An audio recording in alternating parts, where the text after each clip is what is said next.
Hello everyone, कैसे हैं आप सब। तो आज की इस क्लास में आप सबके लिए क्लास 12 हिंदी 100 मार्क्स का 50 वायरल क्वेश्चन लेकर आ चुका हूं। और इस 50 वायरल क्वेश्चन में ऐसे क्वेश्चंस को लेकर आया हूं जिनसे आपको सीधे क्वेश्चन बोर्ड एग्जाम और सेंट्रल एग्जाम में पूछे जाने वाले हैं। इसलिए आप लोग आज की इस क्लास को पूरा देखिएगा। क्लास अच्छी लगे तो आपको लाइक कर देना है और अपने दोस्तों में आपको शेयर भी कर देना है। अगर आपने इस चैनल को अभी तक सब्सक्राइब नहीं किया तो आपको सब्सक्राइब कर लेना है, क्योंकि इस चैनल पर आप सबके लिए उन सभी क्वेश्चन को लेकर आने वाला हूँ जिनसे आपको सीधे क्वेश्चन बोर्ड एग्जाम में देखे जाने वाले हैं। इसलिए आप लोग पूरे क्लास को देखिएगा और क्लास अच्छी लगे तो आपको लाइक जरूर से कर देना है। तो बिना टाइम को वेस्ट किए हम लोग क्वेश्चन की ओर चलेंगे। अगर आपको आंसर पता होगा तो साथ साथ में कमेंट बॉक्स में देते चलना है, और नहीं पता है तो आपको स्क्रीन से जरूर से ले लेना है। तो यहाँ पे फर्स्ट क्वेश्चन स्क्रीन पे आ चुका है, देखिए और सही आंसर बताने की कोशिश कीजिए कौन सा होगा। तो यहाँ पे फर्स्ट क्वेश्चन स्क्रीन पे आ चुका है, पूछा गया है कि कौन सी रचना मलियज की नहीं है। तो इनमें से कौन सी रचना है जो मलियज की नहीं है, आप सबको यहाँ पे बताने हैं। तो यहाँ पे ऑप्शन को देखिए, फिर करेक्ट आंसर बताइए कमेंट बॉक्स में कौन सा होगा। तो बिल्कुल यहाँ पे ऑप्शन नंबर डी हो जाएगा, नहीं सुनो राधिके। ये जो रचना है ये मलियज की नहीं है, बाकी ये तीनों रचनाएं क्या है, मलियज द्वारा लिखित है। जी हाँ, तो बढ़ेंगे हम लोग नेक्स्ट क्वेश्चन, क्वेश्चन नंबर 2 की ओर। तो क्वेश्चन नंबर 2 को भी देखिए और आंसर दीजिए कौन सा ऑप्शन राइट होगा। पूछा गया है कि पंडित राम अवतार क्या थे। तो पंडित राम अवतार क्या थे यहाँ पे आपको बताने हैं, ज्योतिषी, वैद, राजनेता या ज्योतिषी और वैद दोनों। यहाँ पे कौन सा ऑप्शन राइट हो जाएगा, बिल्कुल ऑप्शन नंबर डी हो जाएगा। जी हाँ, यानी जो पंडित राम अवतार थे वो ज्योतिषी भी थे और वैद भी थे।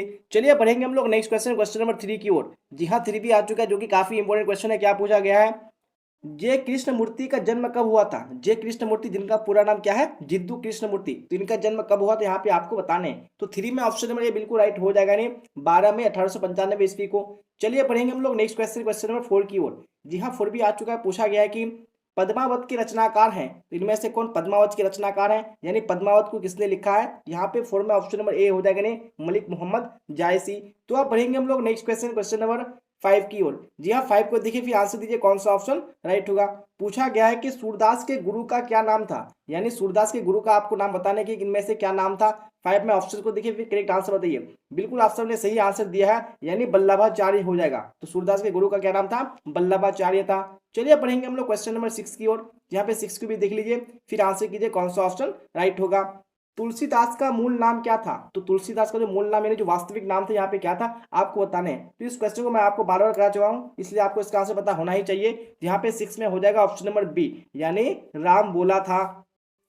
चलिए बढ़ते हम लोग क्वेश्चन नंबर 7 की ओर। 6 हो चुका है, आप 7 को देख लीजिए, फिर आंसर कीजिए कौन सा राइट होगा।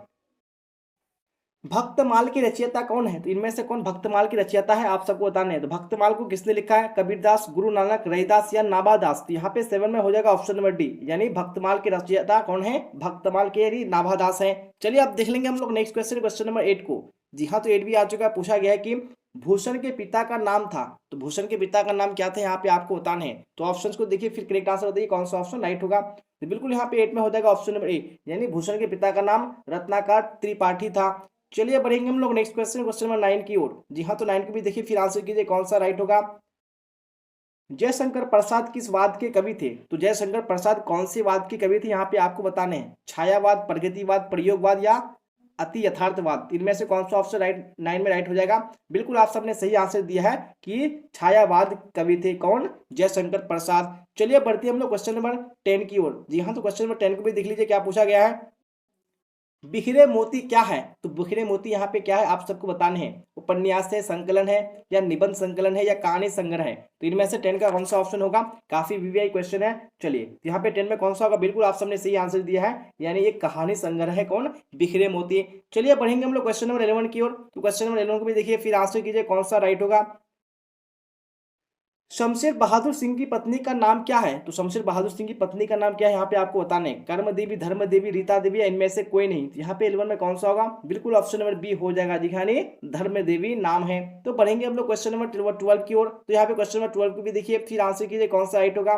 मुक्ति बोध की माँ का नाम क्या था, यानी गजानन माधव मुक्ति बोध की माँ का नाम क्या था आपको बताने हैं, पुतली बाई, पार्वती बाई, अंबिका बाई या राधा बाई। यहाँ पे 12 में कौन सा होगा। जी हाँ, तो यहाँ पे 12 में ऑप्शन नंबर बी बिल्कुल करेक्ट हो जाएगा, नहीं पार्वती बाई। जी हाँ, तो अब पढ़ेंगे हम लोग नेक्स्ट क्वेश्चन, क्वेश्चन नंबर 13 की ओर। तो क्वेश्चन नंबर 13 को भी देखिए, फिर आंसर कीजिए कौन सा ऑप्शन राइट होगा। पूछा गया है कि आशीर्वाद का संधि विच्छेद करें। तो आशीर्वाद का सही संधि विच्छेद यहाँ पे क्या होगा आप सबको बताने हैं। तो यहाँ पे ऑप्शन को देखिए, फिर करेक्ट आंसर जो होगा आपको कमेंट बॉक्स में बताने हैं। तो बिल्कुल यहाँ पे हो जाएगा आपका ऑप्शन नंबर बी, यानी आशीजोर वाद हो जाएगा, यानी जो ऑप्शन नंबर बी है बिल्कुल राइट हो जाएगा। चलिए बढ़ेंगे हम लोग नेक्स्ट क्वेश्चन, क्वेश्चन नंबर 14 की ओर। जी हाँ, तो 14 को भी देख लीजिए क्या पूछा गया है। नायक किस संधि का उदाहरण है? तो नायक कौन सी संधि का उदाहरण है आप सबको बताने हैं। दीर्घ संधि, गुण संधि, वृद्धि संधि या अयादी संधि। यहाँ पे 14 में कौन सा हो जाएगा? बिल्कुल ऑप्शन नंबर डी हो जाएगा। दिखा यानी अयादी संधि का उदाहरण है कौन? नायक। बढ़ते हैं हम लोग क्वेश्चन नंबर 15 की ओर। देखिए 15 में क्या पूछा गया है। सदैव की संधि का उदाहरण है, यानी जो सदैव है कौन सी संधि का उदाहरण है आप सबको बताने हैं। वृद्धि संधि, यंत्र संधि, अयादी संधि या गुण संधि। यहाँ पे 15 में कौन सा ऑप्शन हो जाएगा? बिल्कुल आप सबने सही आंसर दिया है, यानी वृद्धि संधि का उदाहरण, इसलिए ऑप्शन नंबर ए राइट हो जाएगा। तो बढ़ते हैं हम लोग क्वेश्चन नंबर 16 की ओर। 15 हो चुका है, आप 16 को भी देख लीजिए, फिर आंसर दीजिए कौन सा ऑप्शन सही होगा। तो यहाँ पे आप सबको साथ साथ में आंसर देते चलना है कौन सा ऑप्शन राइट है। सन्मति का संधि विच्छेद क्या होगा? तो सन्मति का यहाँ पे सही संधि विच्छेद क्या होगा आप सबको बताने हैं। समजुरमति या संजुरमति या सतजुरमति या सतजुरमति। यहाँ पे जो ऑप्शन नंबर डी में दिया हुआ है सतजुरमति, ये बिल्कुल क्या होगा? राइट हो जाएगा। चलिए बढ़ेंगे हम लोग क्वेश्चन नंबर 17 की ओर। 17 को देखिए पूछा गया है कि दशानन जो कि रावण का नाम है, तो दशानन में कौन सा समास है यहाँ पे आप सबको बताने हैं। बताइए कौन सा समास है दशानन में? बहुब्रीहि, अवयवी भाव, द्विगु या तत्पुरुष। यहाँ पे 17 में हो जाएगा ऑप्शन नंबर ए, यानी बहुब्रीहि समास है। अब बढ़ेंगे हम लोग क्वेश्चन नंबर 18 की ओर। जी हाँ, तो 18 को भी देख लीजिए क्या पूछा गया है।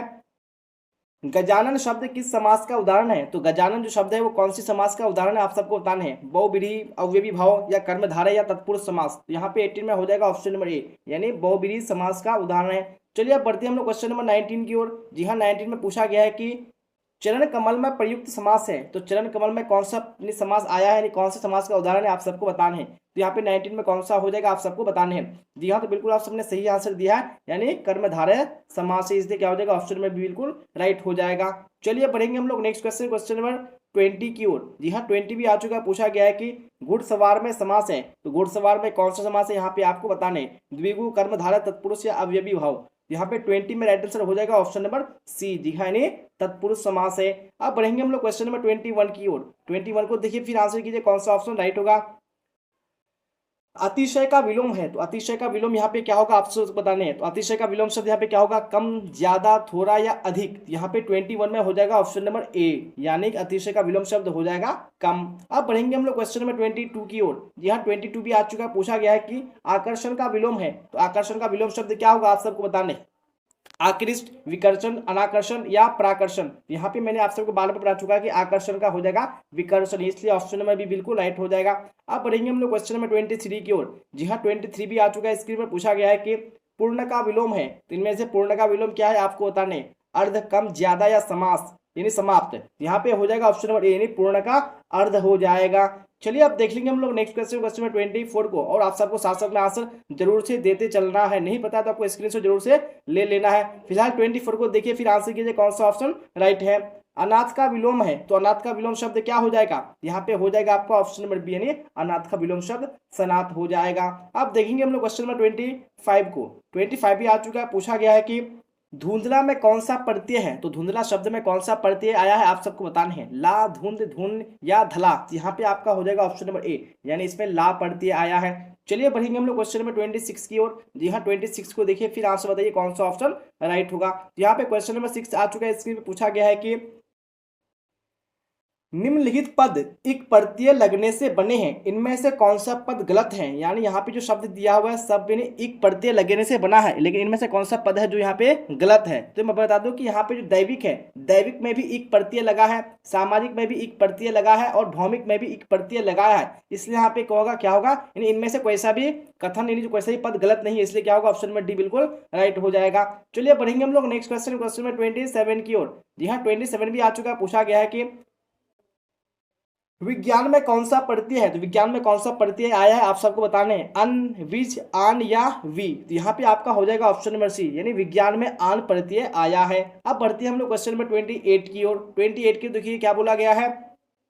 निर्वासित में प्रत्यय है, तो निर्वासित में कौन सा प्रत्यय आया है आप सबको बताने हैं। इक, नि, सित या इत। यहाँ पे 28 में हो जाएगा ऑप्शन नंबर डी। जी हाँ, निर्वासित में इत प्रत्यय आया है। अब बढ़ेंगे हम लोग क्वेश्चन नंबर 29 की ओर। जी हाँ, 29 आ चुका है। पूछा गया है कि अमृत का पर्यायवाची नहीं है, तो यहाँ पे पूछा कि अमृत का कौन सा पर्यायवाची नहीं है आप सबको बताने हैं। अमीय, अमीय भी क्या है अमृत का पर्यायवाची है। उसके बाद सुधा भी अमृत का पर्यायवाची है।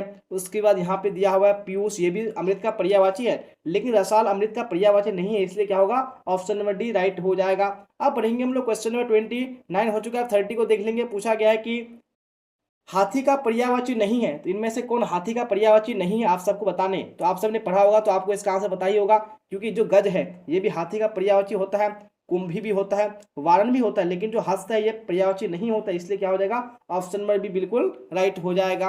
अब पढ़ेंगे हम लोग नेक्स्ट क्वेश्चन, क्वेश्चन नंबर 31 की ओर। 31 में पूछा गया है कि काठ का उल्लू मुहावरा का क्या अर्थ है। तो इस मुहावरे का अर्थ क्या है आप सबको बताने, काठ का उल्लू, यहाँ पे हो जाएगा ऑप्शन नंबर सी यानी मूर्ख। चलिए तो बढ़ेंगे हम लोग नेक्स्ट क्वेश्चन, क्वेश्चन 32 की ओर। और आपको अगर क्लास अच्छी लग रही है तो आपको लाइक जरूर से कर देना है और शेयर भी कर देना है, क्योंकि मैं आपको इस क्लास में ऐसे क्वेश्चन को कवर करा रहा हूं जिनसे आपको सीधे क्वेश्चन बोर्ड एग्जाम में पूछे जाने वाले, इसलिए आप लोग पूरी क्लास को देखिएगा और क्लास अच्छी लगे तो लाइक जरूर से कर दीजिएगा। और सब्सक्राइब नहीं किया तो आपको बिल्कुल भी देरी नहीं करना, क्योंकि आपको इस चैनल पर उन सभी क्वेश्चन कवर कराया जाएगा जो सीधे आपको क्वेश्चन पेपर में देखने को मिलेगा। फिलहाल 32 को देखिए, फिर आंसर कीजिए कौन सा ऑप्शन राइट होगा। कुपमंडूक होना मुहावरे का क्या अर्थ है। तो इस मुहावरे का अर्थ क्या हो जाएगा, कुपमंडूक होना। यहाँ पे देख लीजिए कौन सा ऑप्शन राइट होगा 32 में। तो बिल्कुल आप सबने सही आंसर दिया है, यानी कि अत्यंत सीमित ज्ञान होना। अब बढ़ेंगे हम लोग क्वेश्चन नंबर 33 की ओर। 33 भी आ चुका है। पूछा गया है कि कच्चे घड़े पानी भरना मुहावरे का क्या अर्थ होगा। तो इस मुहावरे का क्या अर्थ हो जाएगा कच्चे घड़े पानी भरना। तो यहाँ पे 33 में हो जाएगा ऑप्शन नंबर बी, यानी ठीक ढंग से काम ना करना। अब बढ़ेंगे हम लोग क्वेश्चन नंबर 34 की ओर। 34 में पूछा गया है कि चूड़िया पहनना मुहावरे का क्या अर्थ होगा। तो इस मुहावरे का क्या अर्थ हो जाएगा, चूड़िया पहनना यानी कायरता दिखाना, यानी डरपोक दिखाना। तो यहाँ पे क्या हो जाएगा ऑप्शन नंबर सी बिल्कुल राइट हो जाएगा। अब बढ़ते हैं हम लोग क्वेश्चन नंबर 35 की ओर। जी हाँ 35 को भी देख लीजिए और आंसर कीजिए कौन सा राइट होगा। रात्रि का पर्यायवाची है, तो इनमें से कौन रात्रि का पर्यायवाची है आपको बताने, छपा, तमिचर, अमा या विभावरी। तो यहाँ पे हो जाएगा आपका ऑप्शन नंबर डी, यानी विभावरी जो है क्या है रात्रि का यानी रात का पर्यायवाची शब्द है, इसलिए ऑप्शन नंबर डी हो जाएगा। अब बढ़ेंगे हम लोग क्वेश्चन नंबर 36 की ओर। 36 में पूछा गया है कि इंद्र का पर्यायवाची है, इनमें से कौन इंद्र का पर्यायवाची है आपको बताने। बाजीगर ये नहीं है, राजराज ये भी नहीं है, विनायक ये भी नहीं है, लेकिन यहाँ पे जो ऑप्शन नंबर सी में दिया हुआ है मधुआ, ये क्या है इंद्र का पर्यायवाची, इसलिए ऑप्शन नंबर सी बिल्कुल राइट हो जाएगा। अब पढ़ेंगे हम लोग क्वेश्चन नंबर 37 की ओर। 37 में पूछा गया है कि बेईमान में कौन सा उपसर्ग है। तो बेईमान में कौन सा उपसर्ग आया है, तो यहाँ पे आपका हो जाएगा ऑप्शन नंबर सी, यानी बे आया है। चलिए पढ़ेंगे हम लोग नेक्स्ट क्वेश्चन, क्वेश्चन नंबर 38 की ओर। जी हाँ 38 में पूछा गया है कि किस शब्द में उपसर्ग का प्रयोग हुआ है। तो इनमें से कौन सा शब्द है जिसमें उपसर्ग का प्रयोग हुआ आप सबको बताना है। तो यहाँ पे देख लीजिएगा कि लाभदायक, इसमें प्रत्यय लगा है, पढ़ाई में भी प्रत्यय लगा है, अपनापन में भी क्या लगा है प्रत्यय लगा है, लेकिन यहाँ पे जो उपकार शब्द है इसमें क्या लगा है उपसर्ग लगा है, जो कि उप लगा है, इसलिए क्या होगा ऑप्शन नंबर ए बिल्कुल राइट हो जाएगा। अब बढ़ेंगे हम लोग नेक्स्ट क्वेश्चन, क्वेश्चन नंबर 39 की ओर। जी हाँ 39 में पूछा गया है कि विज्ञान में कौन सा उपसर्ग है। तो विज्ञान में कौन सा उपसर्ग है आप सबको बताने हैं। तो 39 को देखिए फिर आंसर कीजिए, यहाँ पे कौन सा हो जाएगा। बिल्कुल आप सबने सही आंसर दिया है, यानी वी। यहाँ पे विज्ञान में क्या हो जाएगा उपसर्ग वी हो जाएगा। और प्रत्यय पूछेगा तो यहाँ पे क्या हो जाएगा यानी आन हो जाएगा, जो कि हम लोगों ने कवर कर चुका है। फिलहाल देखेंगे आप क्वेश्चन नंबर 40 को। देखिए 40 में क्या पूछा गया है, प्रतिकूल शब्द में कौन सा उपसर्ग प्रयुक्त है। तो प्रतिकूल शब्द में कौन सा उपसर्ग आया है यहाँ पे आप सबको बताने हैं। तो 40 में हो जाएगा आपका ऑप्शन नंबर डी, यानी प्रति आया है। चलिए पढ़ेंगे हम लोग नेक्स्ट क्वेश्चन, क्वेश्चन नंबर 41 की ओर। जी हाँ 41 में पूछा गया है कि संयोगिता स्वयंवर रचना है। तो संयोगिता स्वयंवर किसकी रचना है आप सबको बताने हैं, बालकृष्ण भट्ट की या प्रताप नारायण मिश्र की या श्रीनिवास दास की या मैथिली शरण गुप्त की। यहाँ पे कौन सा हो जाएगा 41 में, बिल्कुल आप सबने सही आंसर दिया है, यानी श्रीनिवास दास की, इसलिए ऑप्शन नंबर सी होगा बिल्कुल राइट। अब पढ़ेंगे हम लोग नेक्स्ट क्वेश्चन, क्वेश्चन 42 की ओर। जी हाँ तो 42 भी स्क्रीन पे आ चुका है। पूछा गया है कि सूबेदार हजारा सिंह के लड़के का नाम था। तो सूबेदार हजारा सिंह के लड़के का नाम क्या था आप सबको बताने हैं। तो 42 में देखिए कौन सा ऑप्शन राइट होगा आप सबको बताने हैं। बिल्कुल आप सबने सही आंसर दिया है, यानी बोधा सिंह था।